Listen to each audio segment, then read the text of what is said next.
being here today and continuing to cover our response to Hurricane Ida and as well as the COVID issues and so forth. Today I'm joined by Dr. Joe Canner with the Department of Health, and he'll speak to you in a few minutes. And because of requests that were made previously, I also have Chip Klein here from the Coastal Protection and Restoration Authority to talk a little bit about the dewatering operations and the performance of our protection systems and the durability of those systems with respect to any damage that may have been done. Secretary Ordway briefed me this past Tuesday on the upcoming fall elections, and based upon that conversation and upon his certification to me yesterday that holding the elections as currently scheduled would impair the integrity of the elections, and based on numerous issues related to displaced voters and election day personnel, as well as extensive power outages and damage to early voting and election day polling places, and just the sheer difficulty, if not impossibility, of meeting many of the pre-election deadlines that are set forth in law in multiple parishes. I did sign an executive order today to reschedule the upcoming fall elections. So the elections that would have been held on October the 9th will now be held on November 13th. And the general elections for runoffs that would have been held on November 13th will now be held on December the 11th. So this basically functioned as a 1 month delay to both the primary and the general elections as they were previously scheduled. Early voting is also rescheduled for both election dates. The first early voting period will be held October 30th through November the 6th, except for Sunday, October 31st. And the second early voting period will be held November 27th through December 4th, except for Sunday, November 28th. I encourage anyone with questions to visit the Secretary of State's website for any additional information that you may need or for clarification, and that's sos.la.gov, or you can go to GoVote, G-E-A-U-X vote.com. Unfortunately, yesterday we reported 11 additional storm-related deaths, all of which came from Orleans Parish. Obviously, any loss of life is tragic and sad, and when you see 11 at one time, it is especially so. 9 of the 11 deaths were heat-related. 2 came from carbon monoxide poisoning. And although the report came yesterday, the deaths actually occurred over many days since the storm came onto land. That brings the total number, of storm-related deaths to 26. And Dr. Cantor is going to speak in a moment on heat and generator safety, but I want to remind everyone to please be careful in these hazardous conditions. And make sure that you're not just careful for yourself and your family, but please check on your neighbors, especially those who are older, those who have underlying health conditions, or anyone with special needs. While much progress has been made, there's still a significant number of people without power. The Public Service Commission is reporting 271,718 power outages remaining in Louisiana. Now, the good news is that's about 75% restoration of the 1.1 million outages that were reported at the peak. But if you're one of those 271,000 households, and really those are households and businesses, then we know that has not been available to you yet, and we're going to continue to work as fast as we can to speed relief. Not just the power restoration, but all of the things that you need, whether it's food, water, ice, so forth, until that power is restored. As of this morning, there were 3,056 people being sheltered in 19 different shelters across the state of Louisiana.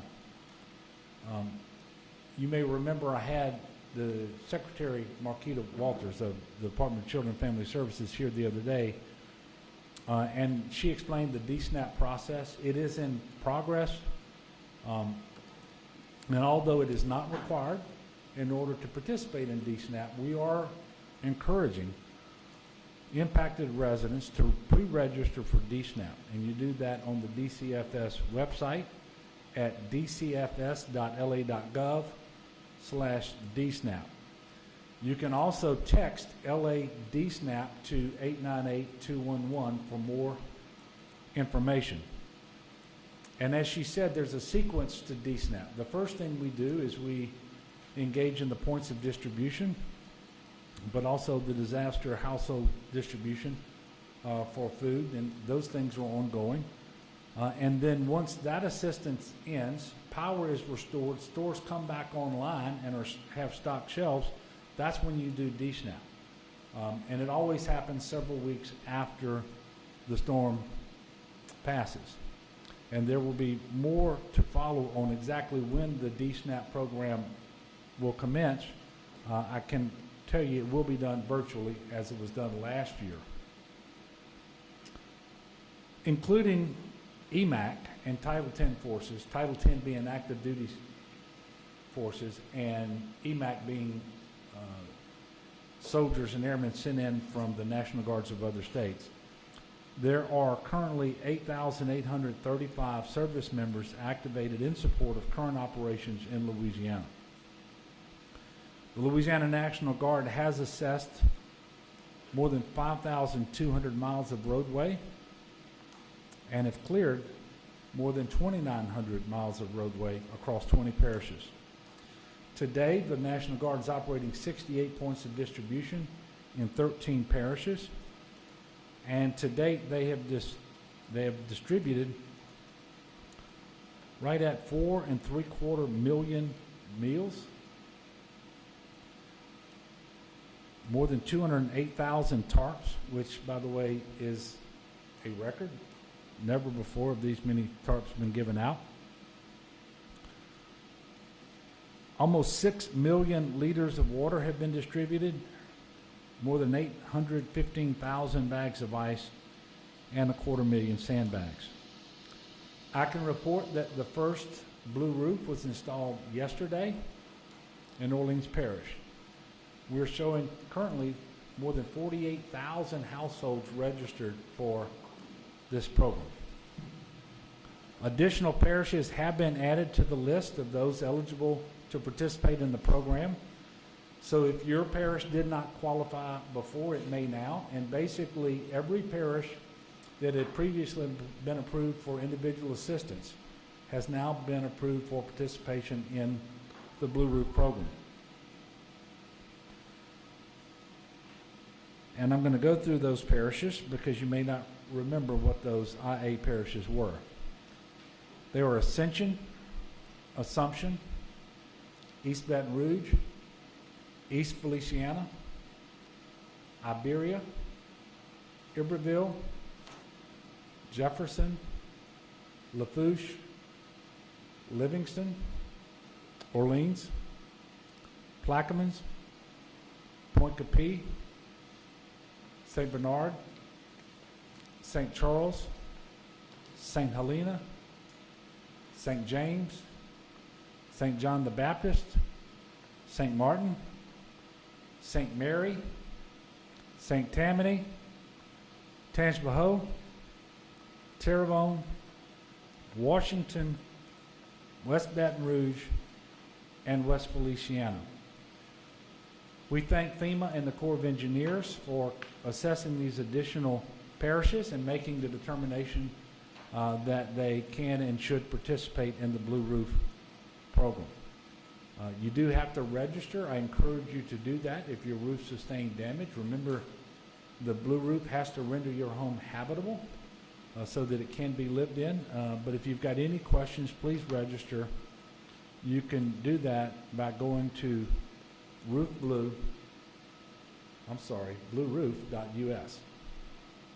Blueroof.us. The Department of Transportation has cleared 535 shoulder miles and removed 48,706 cubic yards of debris.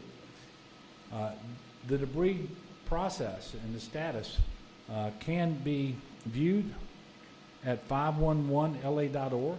So the same site we ask you to go to check and see about road closures and road conditions and so forth, you can go there and look at the status of debris operations as well.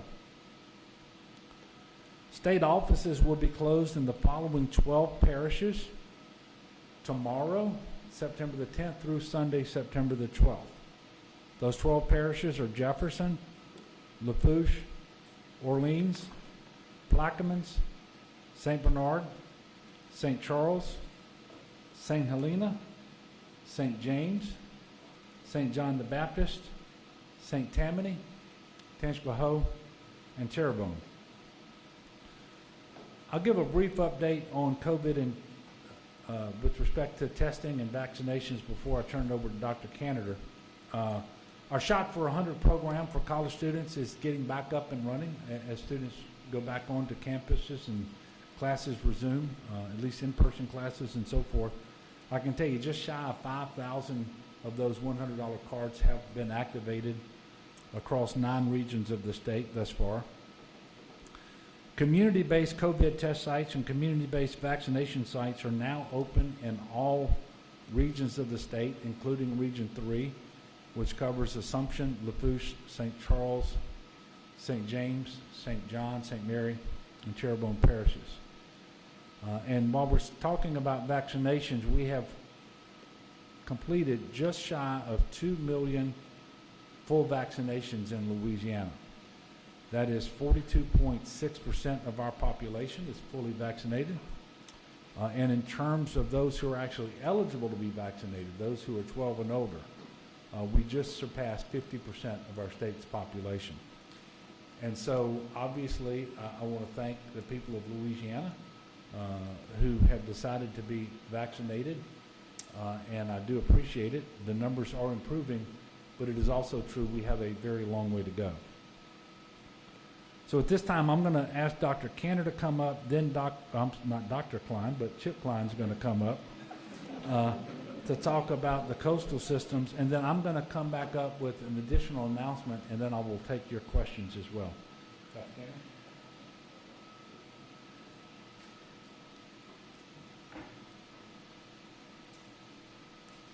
Good afternoon, Governor. On behalf of Secretary Phillips, we thank you for your leadership, as always. Start by just brief reminder that there remain a lot of families throughout Louisiana that have had massive disruption in their lives and livelihoods, and we continue to offer our support in any way that we can. Although it is getting better day by day. I can tell you today we were able to take a number of water systems off of oil advisories.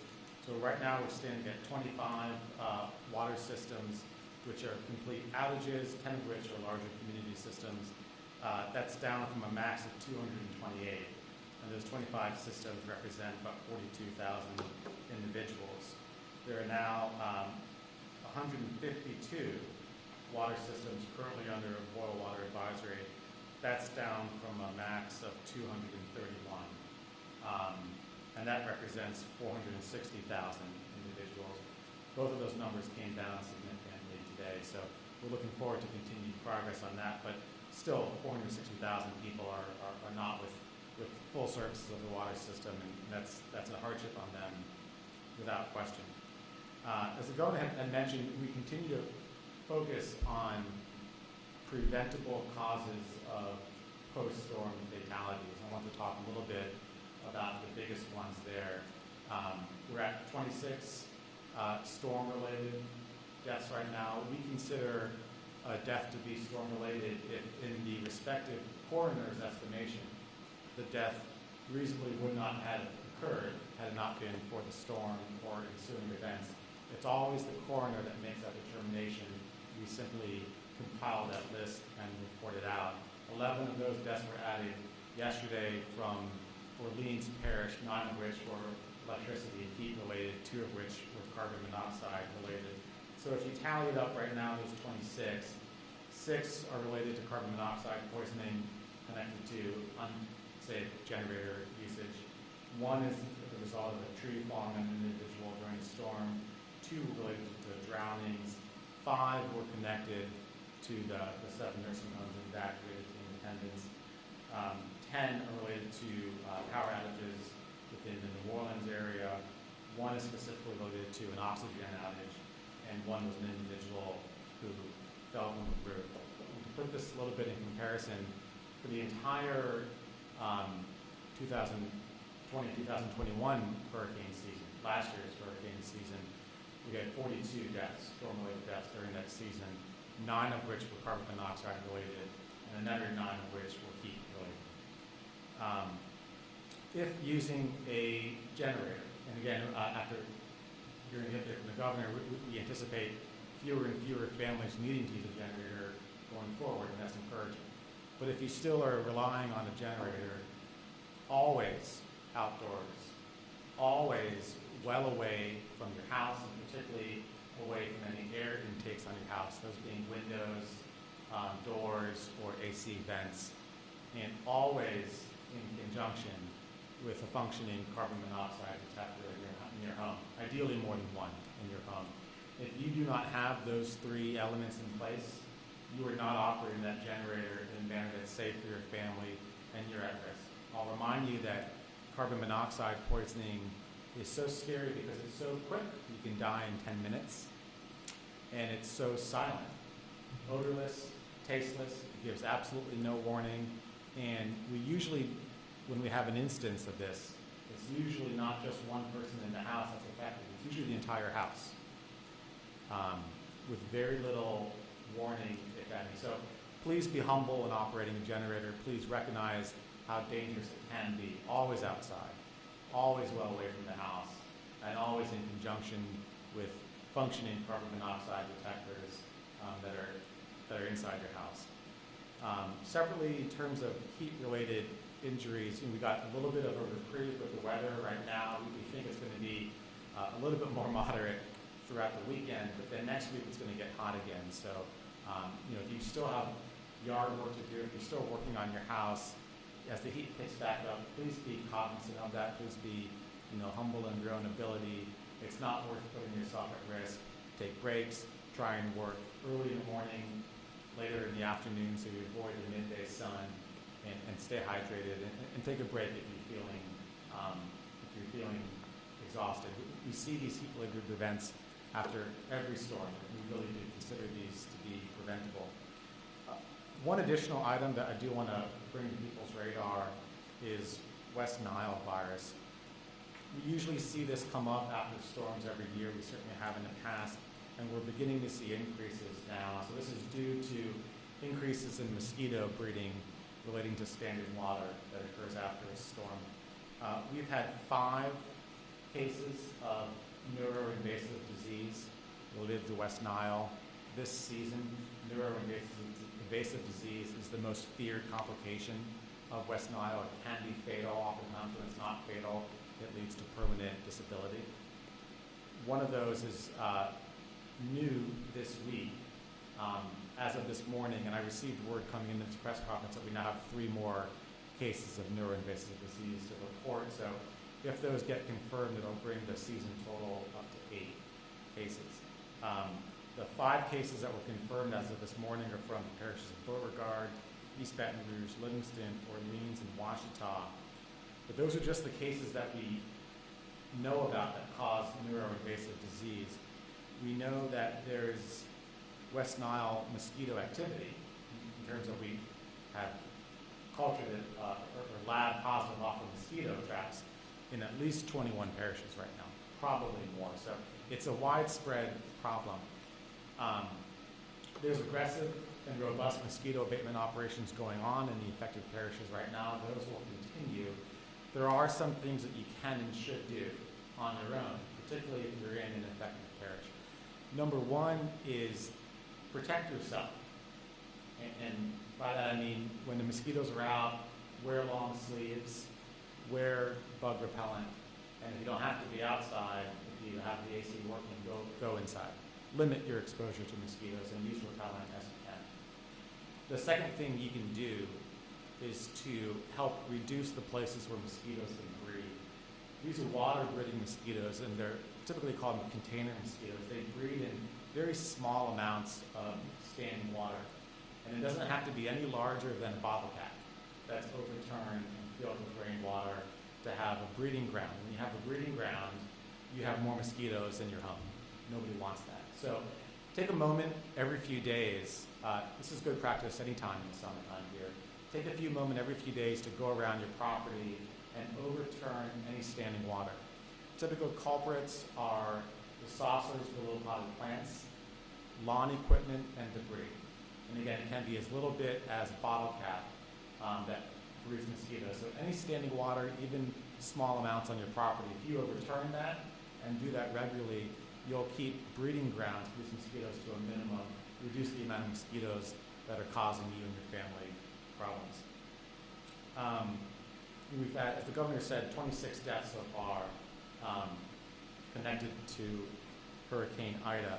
I do have to note that since Hurricane Ida made landfall, we've had 633 deaths related to COVID. At least that's as many as we've reported out publicly. So the COVID threat remains as real as it ever has. And I want to take a few minutes reviewing where we're at because it's been a week or two since we've talked about this.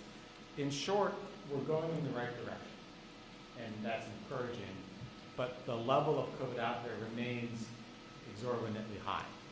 There remains a lot of risk right now, although we're encouraged that it does appear that we peaked in this dangerous fourth surge connected to Delta, and our numbers are now going in the right direction. Currently, we have 1,825 hospitalized COVID patients throughout the state. That's about a 40% reduction from the time that the governor reinstituted the mask mandate. And as we've talked about before, we're thankful that we experienced that, because had we not had that 40% reduction when Ida hit, it would have made responding to the storm that much more complicated. Percent positivity for this week has gone down from 14.1 the last time we reported publicly to 11.3%. All 64 parishes remain in the highest category of community transmission risk. The CDC gives 4 categories. All 64 parishes remain in the high category, and that's even with the disruption of testing.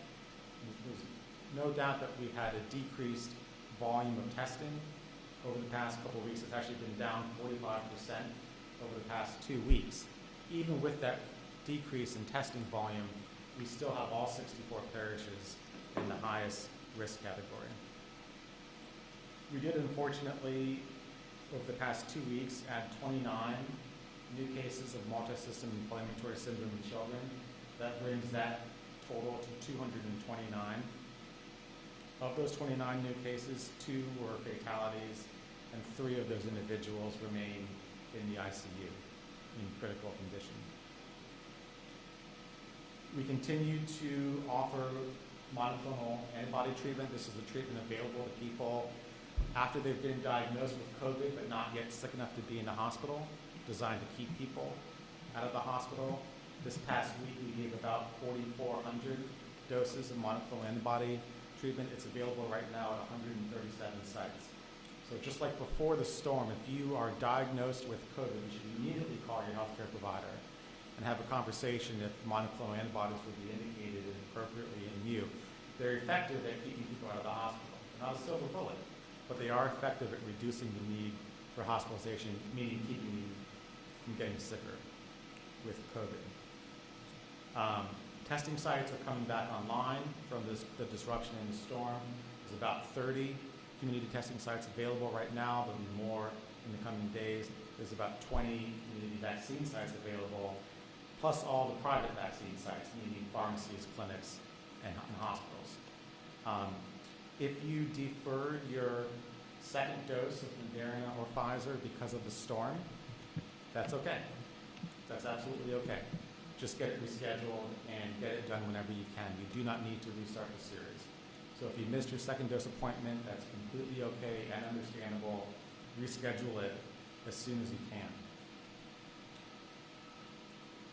I do want to, before I close, just mention one other item. And this is regarding mental health. I think it's important. We pride ourselves on being resilient in Louisiana, and we are. That doesn't mean it's not challenging. It doesn't mean it doesn't take a toll. And I'm talking about individuals and families who are dealing with the stress of the storm. I'm talking about first responders, the people who are involved in the response effort. And I'm talking about people who might think they're first responders, given what they've done for their communities, friends and neighbors. This is challenging and traumatic stuff, and we should not blow that off. I'm going to give 2 resources now that I really would like people to keep on hand. One is a hotline. This is operated by the Office of Behavioral Health. It's the Keep Calm hotline. It's 866-310-7977. I'll say that again, 866-310-7977. 24 hours a day, 7 days a week, 100% free, 100% confidential. You can talk to a counselor. No one else has to know about that. The other is a text hotline. This is operated by SAMHSA, the federal agency. It's their national disaster distress hotline, and you text "talk with us," one word, "talk with us," to 66746. Again, free, 24 hours a day, 100% confidential. Let's not kid ourselves. This is hard, and despite being good and experienced with it, it's still hard. And I encourage anyone who is feeling stressed by the situation to proactively call or encourage your loved ones to do so. It's never a sign of weakness. Always appropriate to talk to someone about these very challenging issues. Thank you.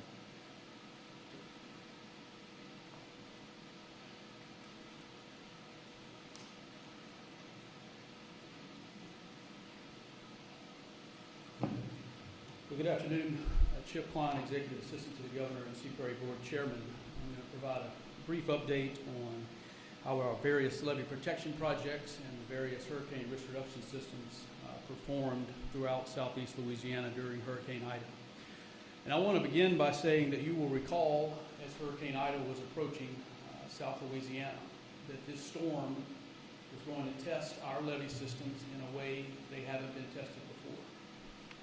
And that statement certainly proved to be true as a result of this storm. But the fact is that our levees held. The investments that we have made across South Louisiana made a tremendous difference for the people that live in southeast Louisiana in protecting them against one of the strongest storms to ever hit our state. And so in the hurricane risk reduction system around the greater New Orleans area, it's safe to say that that $14 billion system literally paid for itself with the damages that it prevented from happening as a result of the storm.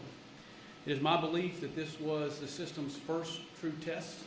This is only the second time since it's been completed that the system was fully closed, that it was fully operational. All components of the system were operational. The first time was actually in Hurricane Barry.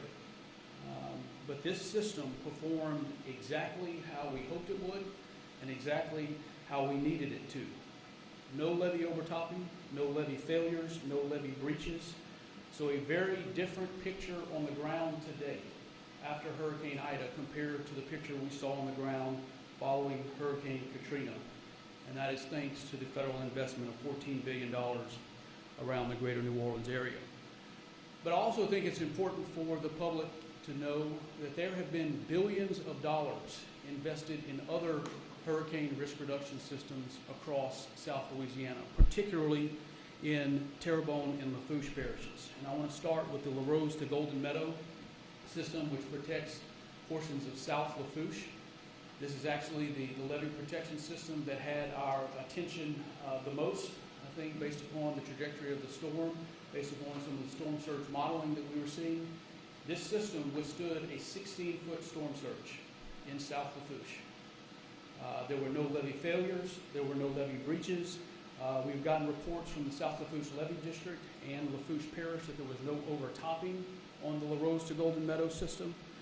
And so that system, along with the hurricane risk reduction system in New Orleans, did exactly what we needed to do, protect those populated areas in the southern portion of Lafitte. Now on Morganza to the Gulf. Morganza to the Gulf protects other areas in Lafitte and large portions of Terrebonne Parish. It protects about 250,000 people in those two parishes. We'll say that project was authorized in 1992, and there's been over $1 billion worth of state and local money invested into that system. And so what you saw happen in Terrebonne Parish as a result of the shift of the storm to the east and the strong wind and the direction of the wind from Hurricane Ida is you saw storm surge stacking up within the hurricane risk reduction system in Terrebonne Parish. So the floodgates that are in that system, they are designed to keep water out, not to keep water in. And as a result of that prolonged, sustained, strong northerly wind, we had water stack up against the inside portions of some of those floodgates, particularly on the Bubba Dove floodgate, which is on the Houma Navigation Canal in Terrebonne Parish. It's one of the larger floodgates in that system. And as a result of that surge stacking up, it causes the hinge to snap off of that floodgate. It did not become completely dislodged. It was able to stay in place, but there was a gap in the protection system there. It did allow for water to flow out, but as a result of the amount of water, the velocity of water that was flowing through that gap, we had a significant scouring happen on the bottom of that channel. And we need a certain amount of sediment, a certain amount of bed load in that channel to actually close that floodgate and sink it to provide the protection that it is needed. So we're working very closely with Terrebonne Parish, the Terrebonne Levee District, to put some emergency temporary measures in place so that we can ensure that the areas in Terrebonne Parish, particularly the populated areas in Terrebonne Parish, continue to be protected. You also saw similar situations on the Petit Caillou floodgate, the Bush Canal floodgate, as well as the Placid floodgate. Now those floodgates were not damaged structurally, but you did see the electrical systems that operate the dewatering pumps on those floodgates go out. And so those repairs are taking place now, and the reason why those electrical systems are important on those floodgates is what allows them to open and close and to dewater. Those floodgates are now in an open position. We're hoping to get those electrical systems prepared before another storm would come toward that area. We continue to be reminded about just how vulnerable the river parishes are, particularly St. John, St. Charles, and St. James parishes. There is a $760 million levee protection system that is fully funded.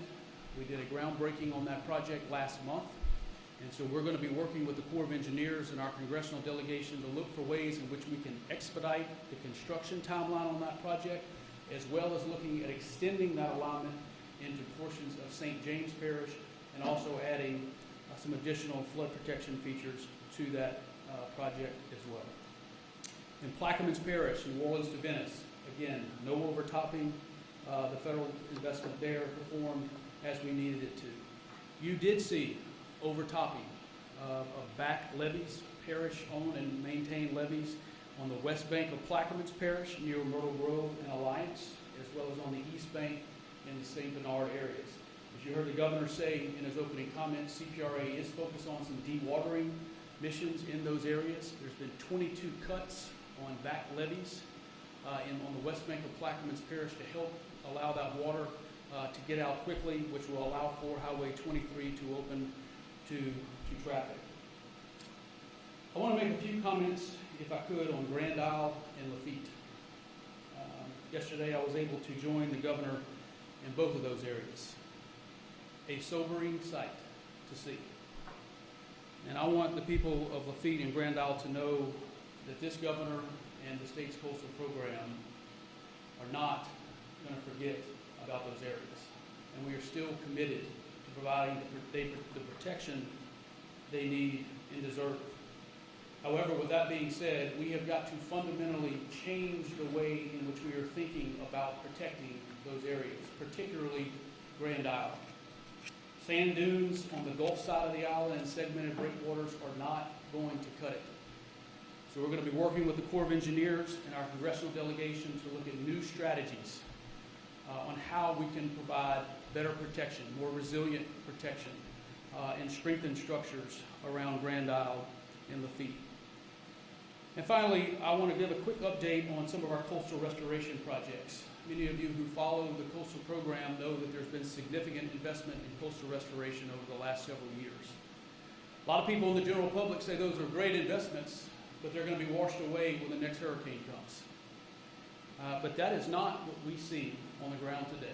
We have had eyes on the ground on Queen Bess, the Caminada Headland Project, which is the largest coastal restoration project constructed to date, the Caminada Back Barrier Marsh, and some of the barrier islands that have recently finished construction in the Terrebonne Barrier Island chain, Trinity East, Timbalier, West Grand Terre, and West Bel Headland. With a storm of this magnitude, obviously there's going to be issues that need to be addressed on some of those coastal restoration projects. Well, we know that those restoration projects, number one, knock down the storm surge, it slowed the surge, and number two, they proved to be sustainable. So for those of us that work in the coastal program, we're going to continue the multiple lines of defense strategy that's called for in the coastal master plan. Restoring our barrier islands, restoring our marshes, our ecosystems, because the natural buffer protects the systems that help protect us. And so, I don't know if I'm taking questions, Governor, or if I'm turning it back over to you, but happy to take questions at the end if you have any.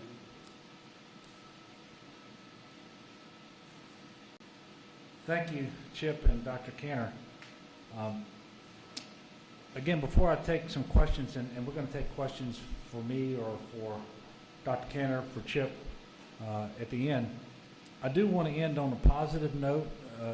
A Hurricane Ida Relief Fund has been established in partnership with several community foundations across southeast Louisiana. It will raise and distribute relief assistance in the form of grants to those organizations and nonprofits that are working directly with those who've been impacted by the storm. The fund prioritizes both immediate response and long-term recovery needs of the affected areas. And as you all know, the nonprofit community can often move at speeds that government can't move at, and it can fund things that, quite frankly, we can't, things that are very essential. The community foundations partnering in this effort are the Greater New Orleans Foundation, the Bayou Community Foundation in Houma, the North Shore Community Foundation in Covington, and the Baton Rouge Area Foundation. All of those foundations together include all of the parishes that were impacted by the storm. The Baton Rouge Area Foundation is the fiscal agent for the Hurricane Ida Relief and Recovery Fund. Each of the participating community foundations has been successfully fundraising for their own Hurricane Ida relief funds, and they're going to continue to raise money through those campaigns to maximize the overall amount of philanthropic funds that to be secured. But I'm asking for individuals, for businesses here in Louisiana, around the country, to be very generous, and please make donations to idaresponse.org. It's idaresponse.org. Donations to the fund are tax deductible. Tomorrow, I do intend to travel again, hopefully down to Terrebonne Parish, for example, and I think we're going to try to make ourselves available to the press again on that trip for a short press availability tomorrow afternoon. We'll give you more information about that shortly. And with that, we will take some questions. Yes, sir. When you said the 50% vaccination rate of the eligible population, is that fully vaccinated? Yes, sir. And Well, that's yeah. Yeah. Can I ask Dr. Cantor a couple questions? Sure. Dr. Cantor, I heard your qualifiers, but did I understand you to say we seem to have peaked? I think so, yeah. I think that we had this very dangerous Delta surge, and there's never one metric that you look at 100% and try and take in cases or incidents, percent positivity, COVID-like illness coming into emergency departments and hospitalizations. When you look at it in totality, it does appear that we peaked maybe a week or so, maybe even 2 weeks prior to the storm. Our hospitalization peak was on or about August 17th, and we've had about a 40% reduction since that time. I think the challenge here is, given the disruption that the storm presented us, there's no guarantee that we continue on this downward trajectory. We're thankful we are on a downward trajectory, but the storm created a disruption in families. It caused families to be in close proximity to people that they normally wouldn't otherwise be, whether that's in a shelter environment, in an evacuation environment, or even if a family is staying with their neighbor who happens to have power or happens to have a generator. So the message here is, while we're encouraged that we're going in the right direction, we want to do everything we can to keep that so. And that means staying vigilant. It means continue to mask, continue to distance. And ultimately, if you've not yet chosen to get vaccinated, to do that now. We want to continue the progress we're on and certainly protect against the possibility of future increases. Also on the positivity rate, you said we dropped from 14.1 to 11 what? 11.3%. And that's on the dashboard right now, too. Oh, and just one other thing. When you say all 64 parishes are in the highest risk category, what does that mean? The CDC has a four-class community transmission risk categorization. It looks at two measures. It looks at percent positivity of all tests being conducted, and it looks at incidence, or the number of new cases diagnosed day on day. It takes those two measures and gives a rubric for community transmission risk. Essentially, if you were to go out and about normal daily life, how risky is it? What's your likelihood of being exposed to COVID?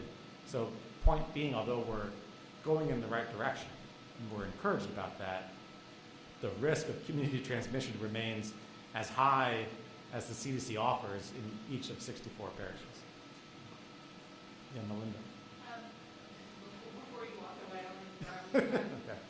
the non-heat-related deaths that were reported from the Orleans Parish coroner yesterday, do you know if that was primarily in those senior living centers? Because there were obviously a lot of reports about the Yeah. conditions there and some preliminary reports about deaths of residents there. So is that where those deaths come from? Yeah, I can't say definitively because it really is the coroner that says that. I can tell you of those 9, some were in those facilities, amongst the ones that I think already got reported in the media, and some were not.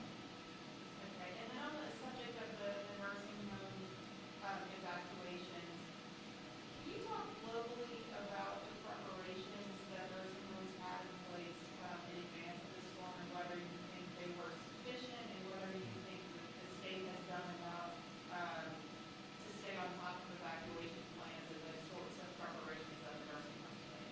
Yeah, and I'll just preface it by saying I think this is going to be an ongoing, it should be an ongoing conversation. There's a series of laws that were passed, following Katrina, where the experience was that, some nursing homes didn't have any evacuation plan at all. Some didn't have a pre-identified place of where they would go to, and some didn't have any pre-identified way of getting there. And so there was a law and then some subsequent rules passed to address that. And so nursing homes are required to submit annually a plan to the respective parish and a summary of that plan to the Department of Health. And those get reviewed and verified. I think clearly there's more that has to be done. There's absolutely no question about that, and it's not just from this instance, although that's a big part of it. Clearly there's more that needs to be done, and I think we look forward to having that conversation. And whether it's more robust laws or something else, I think we're all looking forward to contributing to that conversation, because there's always more that we can do, every aspect of this to protect what really are amongst the most vulnerable people. Thank you.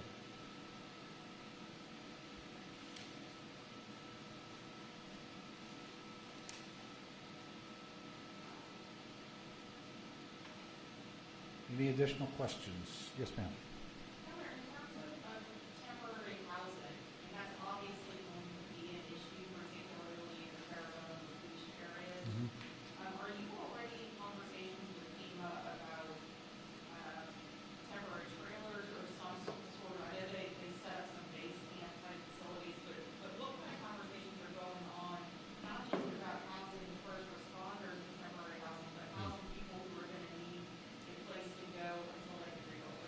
Yeah, and so, first of all, it's a timely question because yesterday 2 individuals came in from FEMA in Washington and started working with Tony Robinson and John Long, who you've met from FEMA, but also with GOSEP, looking at the larger picture, I should say, as it relates to housing.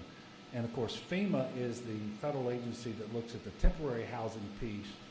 HUD, Housing and Urban Development, will look at the permanent piece if and when there's a disaster appropriation that includes IDA, which we are working very hard with the White House and with congressional leadership, and particularly our delegation, to try to make that happen sooner rather than later.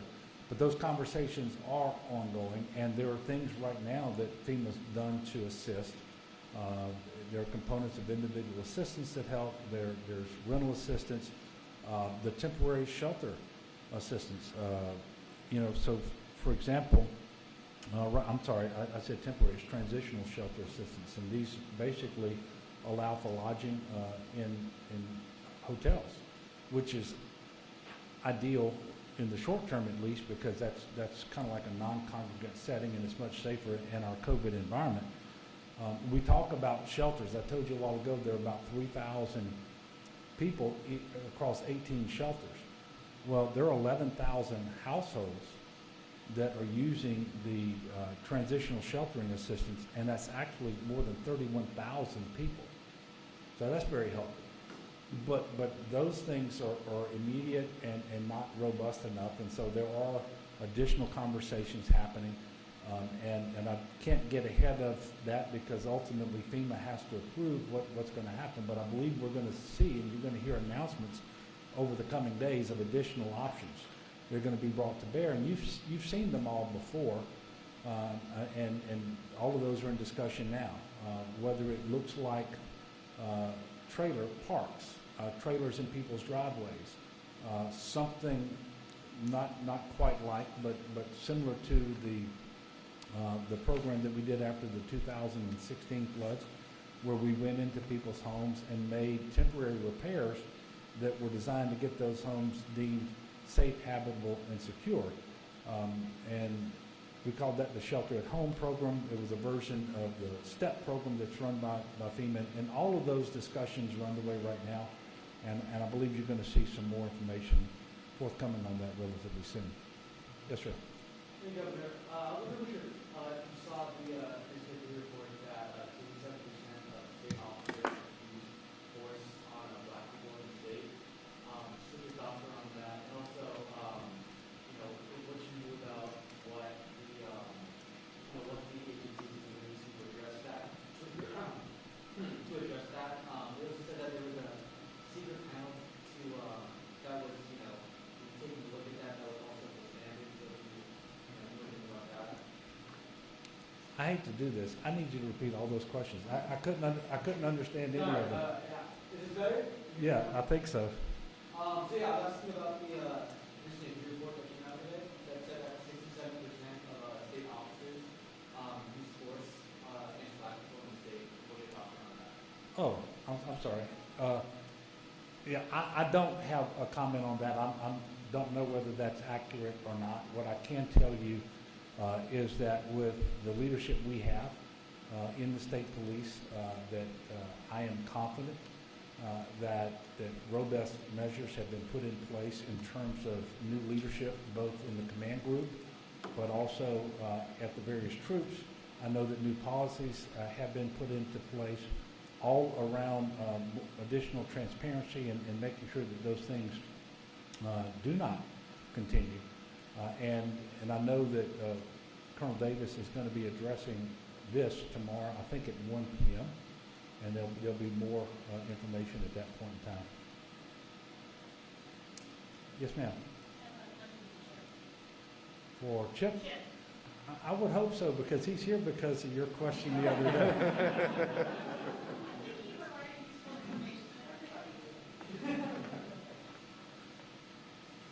Yes, ma'am. So a couple of things, when you talk about the dewatering that is going on, it's got to be brought into supply comparison. It is. Talk to me about where there are still lines of water that need to be run. I appreciate the prompt there, Melinda, because I left out Lafitte. So Lafitte was completely inundated with surge from all sides. So there's areas in lower Lafitte and in the areas of Barataria that we have, I think, 28 pumps on the ground right now that are facilitating the drainage and the dewatering of those areas. Jefferson Parish did make 2 additional levee cuts on back levees there to help facilitate additional drainage there. But primarily, our main focus over the next several days is going to be Lafitte, West Bank of Plaquemines Parish, and areas outside of levee protection in St. Bernard. Now, obviously, immediately following the hurricane, we had dewatering efforts in northern parts of Lafourche that are outside of the levee protection systems there.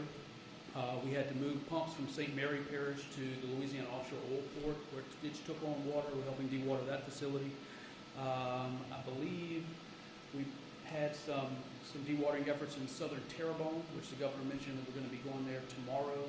But primarily over the next several days, dewatering is going to be West Bank of Plaquemines, St. Bernard.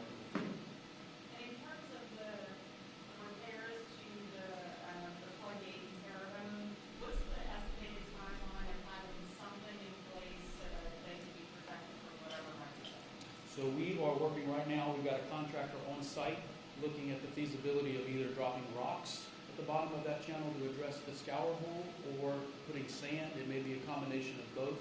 But that contractor is on site now, and hopefully we'll have a timeline by the end of the day on the measures that it's going to take to make sure that we can close that structure, secure it in place in the event that another storm is coming.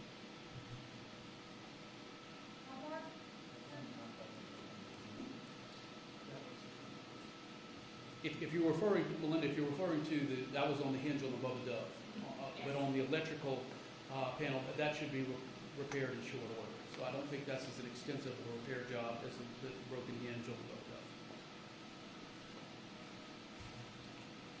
dove. Okay, anything else? Well, thank you all for continuing to cover this, and look, it is not lost on anybody here at the state level, and certainly not on our local partners, just how many people continue to suffer because of the aftermath of Hurricane Ida. And while things are getting better, and we can be thankful for that, especially with the restoration of electricity, it appears that the fuel situation is getting much better, the communication situation is getting much better. But in those areas of our state, in the southeast Louisiana that were most heavily impacted, that sustained the most damage, the damage to those transmission lines and distribution systems has been very, very extensive, and to homes and businesses. This is going to be a very long-term recovery. But that doesn't mean that we're going to wait before we try to seek additional assistance, whether it's for temporary measures or for permanent measures. All of those conversations are happening with the administration in Washington, with congressional leadership, our delegation, and we certainly continue to have conversations with local leaders every single day. And in fact, they are our partners. I told you how many commodities have been distributed by the National Guard. Every single meal has gone to where the parishes tell us they need it. Every single tarp, every single liter of water, every pod that opens, every generator that goes out goes to where they tell us they need them the most. And that's the kind of partnership that's going to continue. But we know that despite all of the very good work, all of the very best efforts, and our effort to speed this relief to everybody, that there are many families out there who are still really hurting. And I hate that. My heart aches for everybody, but I just want you to know we are going to continue to work every single day to make improvement. And we are going to get through this. I am asking you to understand that we are still relatively early in this hurricane season. Another storm could come, so put yourself and your family in the best possible position to withstand that. Make sure that you are being a good neighbor in terms of looking after those who may be older. They may have special needs. Please see what you can do for them. And then, as always, I believe in the power of prayer, so we can lift one another up in prayer as well. And it's hard at times like this to offer prayers of thanksgiving. But there are many ways that all of us have been blessed. And so we can do that as well as prayers of petition, and those are much easier in times like this. So thank you all very much. Again, I hope to see some of you, or at least some members of the press tomorrow on a trip to Terrebonne Parish, and we'll get more information to you about that later. Thank you, Mark.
I'm like, what do you want me to do?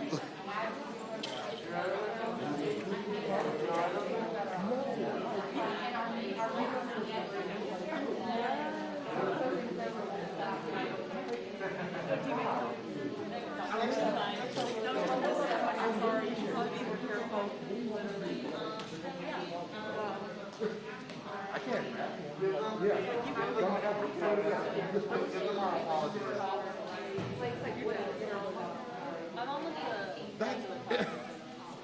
That's ridiculous.